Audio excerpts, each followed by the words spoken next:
الحمد لله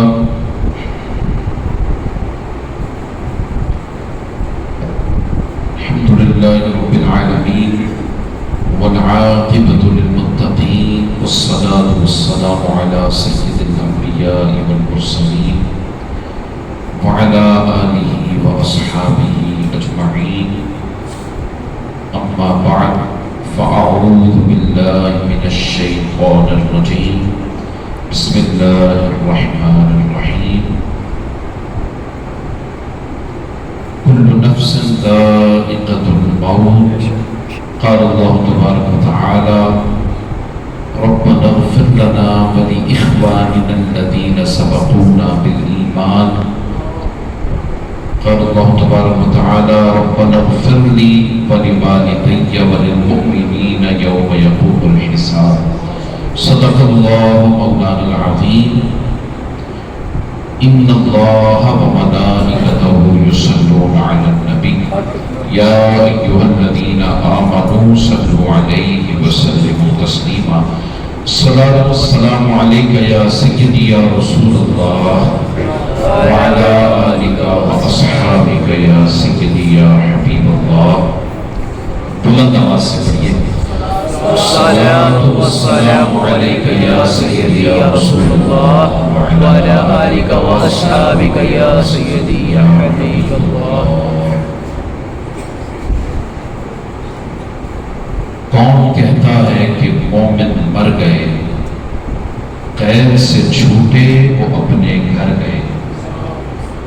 اے طائر لاہوتی اس رزق سے موت اچھی جس رزق سے آتی ہو پرواز میں ہوتا ہے. نہایت واجب الاحترام عزت کے لائق محترم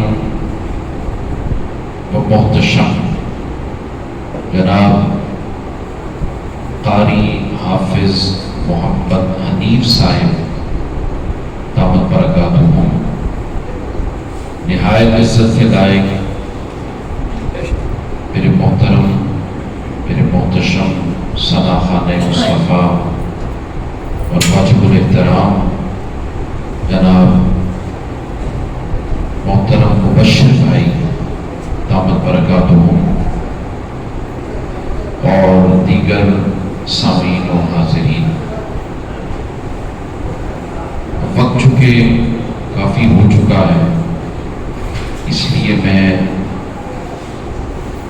اپنی گفتگو کا آغاز آیہ کریمہ کے حوالے سے کرتا ہوں. اللہ پاک نے ارشاد فرمایا ربنا اغفر لنا ولإخواننا الذين سبقونا بالإيمان. قرآن مجید فرقان حمید میں اللہ پاک فرماتا ہے کہ جب بھی تم دعا کرو تو جو تمہیں ایمان والے چھوڑ کر چلے گئے، جو تم سے پہلے ایمان والے گزر گئے، ایمان والے ہوں یا ایمان والیاں ہوں، جو چلے گئے گزر گئے ان کے لیے دعا کرو کہ اللہ پاک ان کی مغفرت کر دے، ان کو بخش دے. فرمایا اے ہمارے رب ہمیں بھی بخش دے، اپنے لیے بھی مغفرت کی دعا کرو.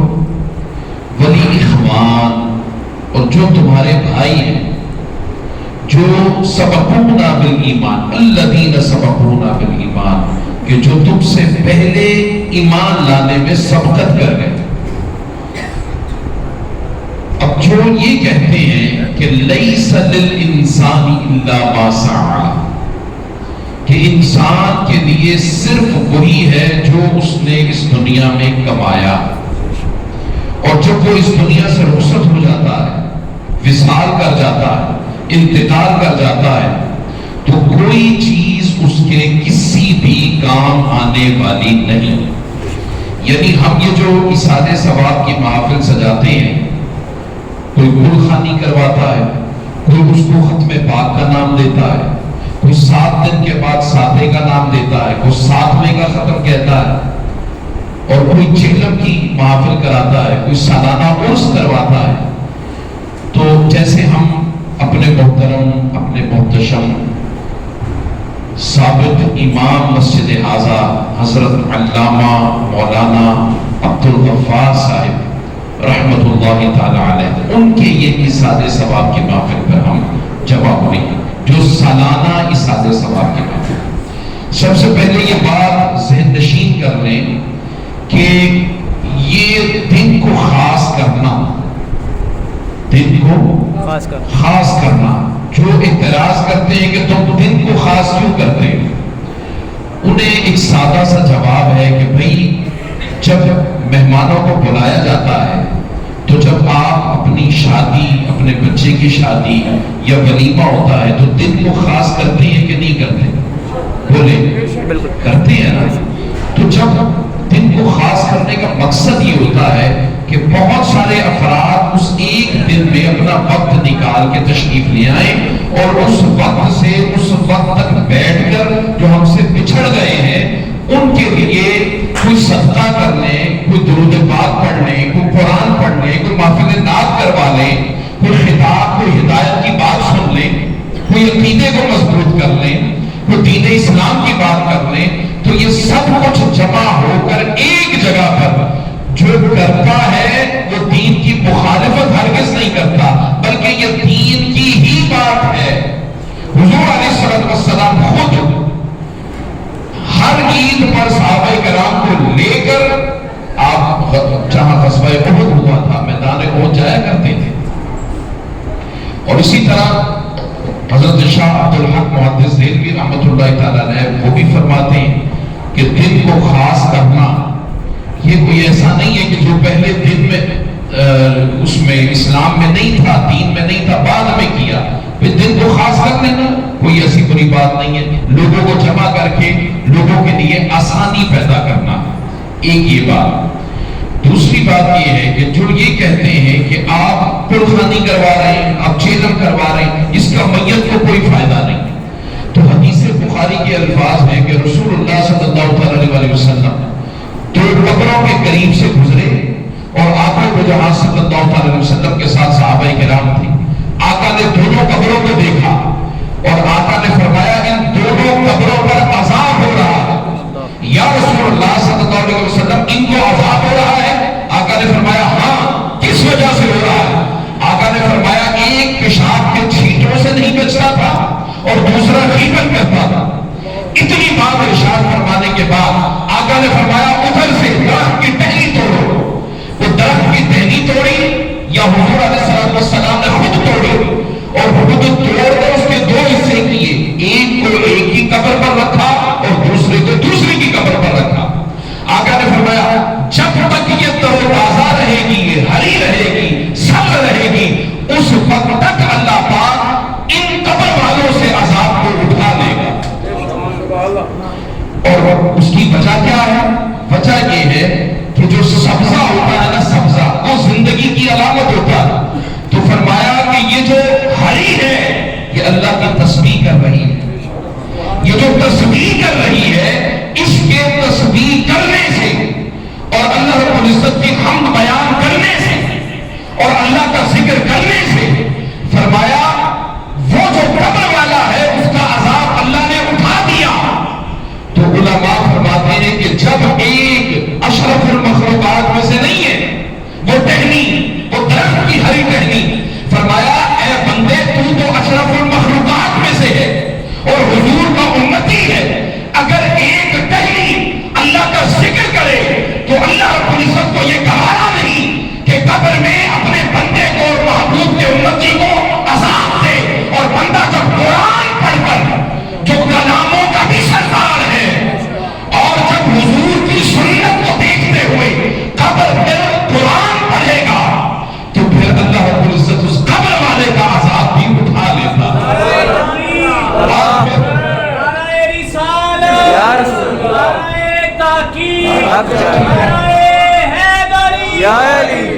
اب آپ مجھے یہ بتائیں کہ قبر جو ہے قبر، کبھی کسی نے کسی مردے کو عذاب ہوتا دیکھا؟ بولے نہیں، کسی نے نہیں دیکھا۔ وہ تو قبر ہے اور قبر کو کھولنے تو ہڈیاں نکلتی ہیں۔ ارے رسول اللہ صلی اللہ علیہ وسلم آپ کو اللہ اللہ پاک نے کیا کشف عطا فرمایا، کیا علم عطا فرمایا.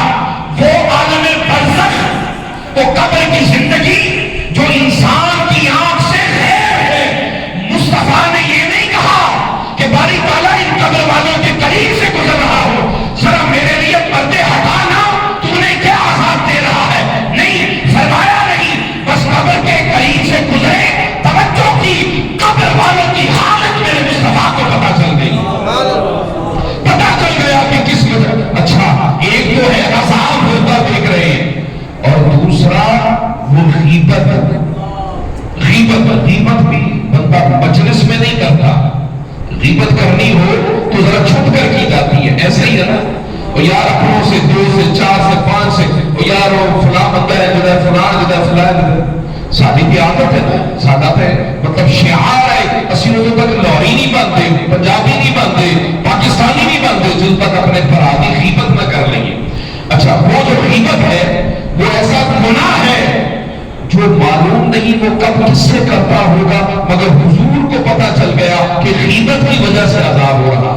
اور دوسرا پیشاب کی چھینٹیں. اور بھئی تسی اتھوں جاؤ مسجد کے باہر جا کے لیٹرین سے داخل ہو دے کے کنڈی لانے کو کنڈی کھول کر دے دروازہ بند کیا جاتا ہے. اب وہ پیشاب کی چھینٹوں سے بچنا یا نہ بچنا، یہ وہ جو بچتا ہے یا نہیں بچتا، یہ اس کا فیل ہے. حضور کو کیسے پتا چل گیا کہ پیشاب کے چھینٹے پڑتے پھر اس سے نہیں بچتا؟ تو پتہ یہ چلا کہ میرے رب نے اپنے حبیب صلی اللہ علیہ وسلم کو ساری کنجیاں، چابیاں عطا فرما دی، یا کوئی ایک ایسی چابی عطا فرما دی حضور کو کہ بس جب چاہیں، جہاں چاہیں، جس کو چاہیں، جیسے چاہیں حضور لگا دیں اور حضور کے سامنے ہر چیز منکشف ہو جائے. اور پھر آپ دیکھیں کہ اللہ سب سے بڑا غیب ہے، اور میرے آقا کو اللہ پاک نے سارے حجابات اٹھا کر اپنا دیدار کروا دیا. وہ جو سب سے بڑا غیب ہے اس نے اپنے آپ کو اپنے محبوب سے نہیں چھپایا. تو اللہ نے جو چیزیں پیدا کی ہیں مخلوقات میں وہ اپنے آپ سے چھپائے گا؟ نہیں چھپایا. اب یہاں سے پتہ یہ چلا کہ وہ جو ٹہنیاں ہیں، ٹہنیاں وہ اللہ کا ذکر کرتی ہیں، اور ان کے ذکر کرنے کا اتنا اثر ہے کہ قبر والوں سے عذاب دور کر دیا جاتا ہے. ایک اللہ کا ولی تھا، معلوم نہیں وہ سورہ اخلاص کا عامل تھا. ایک دن قبرستان کے قریب سے گزرا، ایک دروازے سے گزرا، دوسرے ایک سے داخل دوسرے سے گزر گیا. کچھ دن بعد پھر گزرا تو دیکھا کہ قبر والے ایک دوسرے کو کچھ چیزیں بانٹ رہے ہیں، ایک دوسرے کو کچھ بانٹ رہے ہیں، کچھ تحائف بانٹ رہے ہیں. تو جب وہ ان سے جا کر اللہ پاک حضور کے صدقے کئیوں کو یہ کشف کی دولت عطا فرما دیتا. صحابہ کرام میں سے بھی کشف کی دولت بہت سو کو نصیب تھی. اب وہ جو قریب سے گزرے انہوں نے دیکھا، انہوں نے کہا کہ بھئی یہ کیا بانٹ رہے ہیں، ذرا معاملہ دیکھو تو صحیح. تو جب جا کر پوچھا کہ تم کیا بانٹ رہے ہو، تو انہوں نے کہا کہ آپ اتنا عرصہ پہلے یہاں سے گزرے تھے اور ایک بار سورہ اخلاص پڑھی تھی، اس ایک بار سورہ اخلاص پڑھنے سے کئی ماہ گزر گئے، ہم وہ تحائف کو آپس میں ابھی تک تقسیم کر رہے ہیں. یہ اللہ کا کلام ایسے تو نہیں نہ فرمایا. سورہ اخلاص آپ ایک مرتبہ پڑھیں تو 10 پاروں کا ثواب، اور اگر 2 مرتبہ پڑھیں تو 20 پاروں کا، اور اگر 3 مرتبہ پڑھیں تو پورے قرآن کا ثواب. اصل میں اس کا معنی یہ ہے کہ اللہ رب العزت کی وحدانیت، اللہ کا ایک ہونا، اس کو ایک ماننا اور ہر قسم کے شرک سے پاک سمجھنا، یہ پورے قرآن کا مقصد ہے. یہ کیا ہے؟ تو وہ چونکہ مقصد جو پورے قرآن کا ہے وہ سورہ اخلاص کے اندر ہے، اس لیے سورہ اخلاص کو پڑھ لینا قرآن پاک کا ثواب ہے. اچھا، دوسرا حضور علیہ السلام نے فرمایا کہ جس وقت بندہ اپنے بچھڑ جانے والوں کے لیے اصالہ ثواب کی محفل کرتا ہے، جیسے آپ نے سالانہ محفل پاک کی، آپ لنگر بناتے ہیں، لنگر تقسیم کرتے ہیں، آپ کچھ پڑھتے ہیں، وہ کلام پڑھتے ہیں، تو یہ سارے کا سارا جمع ہو کر حضرت جبرائیل امین کہ جس کے لیے یہ پڑھا جا رہا ہے اس کے سرہانے کھڑے ہو جاتے ہیں. آقا نے فرمایا کہ سرہانے کھڑے ہو کر اس کو کہتے ہیں کہ یہ تیرے فلاں رشتے دار نے تجھے تحفے بھیجے. اب جب جبرائیل امین یہ خوشخبری اس کو سناتے ہیں تو وہ نصیب کرتا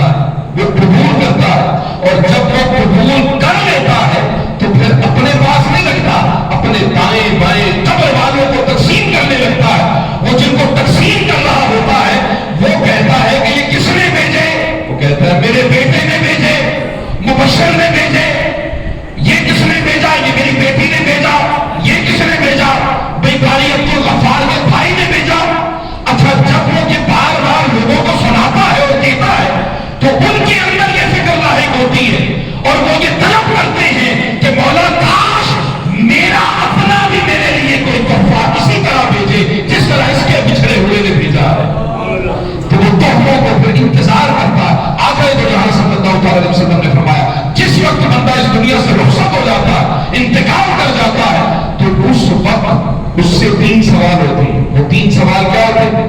من ربک، تیرا رب کون؟ ما دینک، تیرا دین کیا ہے؟ ما کنت تقول فی حق ھذا الرجل، بتا یہ جو ہستی تیرے سامنے ہے ان کے بارے میں تو دنیا میں کیا کہا کرتا تھا. جب اتنی بات ہو جاتی ہے اس کے بعد اس کو جہنم کی کھڑکی پہلے کھولی جاتی ہے بائیں جانب، اور کہا جاتا اگر تو حضور کو نہ پہچانتا تو تیرا مقدر یہ جہنم تھی. اب چونکہ تجھے پہچان ہو گئی لہذا اب تجھے جہنم سے کوسوں دور لے کر جایا جا رہا ہے. اور اب کیا کیا جائے گا؟ فرمایا ادھر جنت کی کھڑکی کھول دی جاتی ہے اور کہا جاتا اب یہ جنت جو تجھے بعد میں ملے گی ابھی عالم برزخ کے اندر تیرے مقدر میں لکھ دی گئی ہے. اب وہ لکھ دی جائے گی. اس کے بعد پھر فرشتے کہتے ہیں باری تعالیٰ اس نے تیرے محبوب کو پہچان لیا، تیرے رب ہونے کا اقرار کر لیا، تیرے دین کو اسلام بتا دیا، اب بتا ہمارے لیے کیا حکم ہے، آ جائے گا واپس؟ فرمایا نہیں. تو باری تعالیٰ پھر کیا کریں؟ فرمایا جب تم گئے تھے تو امتحان لینے گئے تھے، ممتحن اور ایگزامینر بن کر گئے تھے. اب جب ان کو میرے مصطفیٰ کی پہچان ہو گئی، میرے دین کی پہچان ہو گئی اور انہوں نے رب ہونے کا اقرار کر لیا، اب تمہارے لیے حکم یہ ہے کہ اب تم ممتحن نہ رہے بلکہ تم اس کے خادم بن جاؤ. باری تعالیٰ خادم بن جائے تو کیا کرے، خدمت کیا کرے؟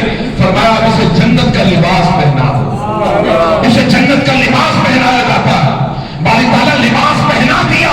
فرمایا جنت کا دسترخوان اس کے لیے لگا دو. وہ نعمتیں جو جنت میں ملنے والی ہیں اس بندے کو عالم برزخ میں عطا کر دو. عطا کر دی. پھر پوچھا جائے گا باری تعالیٰ آپ کیا کریں؟ فرمایا یہ جو 6 فٹ کی قبر میں اس کے ملنے والے عزیز اقربا رشتے دار متعلقین اس کو چھوڑ گئے ہیں، فرمایا اس قبر کو اب کشادہ کر دو، وسیع کر دو. وہ کہتا ہے، وہ کہتے ہیں فرشتے باری تعالیٰ کتنا وسیع کریں؟ فرمایا جہاں تک اس کی نگاہ کی حد ہے اتنی قبر وسیع کر دی جائے. وہ حد کیا ہے؟ نگاہ کی حد کیا ہے؟ آپ یہاں بیٹھے ہیں، یہاں بیٹھے ہیں اور سورج کو دیکھ رہے ہیں. کتنا؟ 20 کروڑ میل کی مسافت پر جو سورج ہے ایک لمحے میں زمین پر بیٹھے دیکھ رہے ہیں. نگاہ کی حد.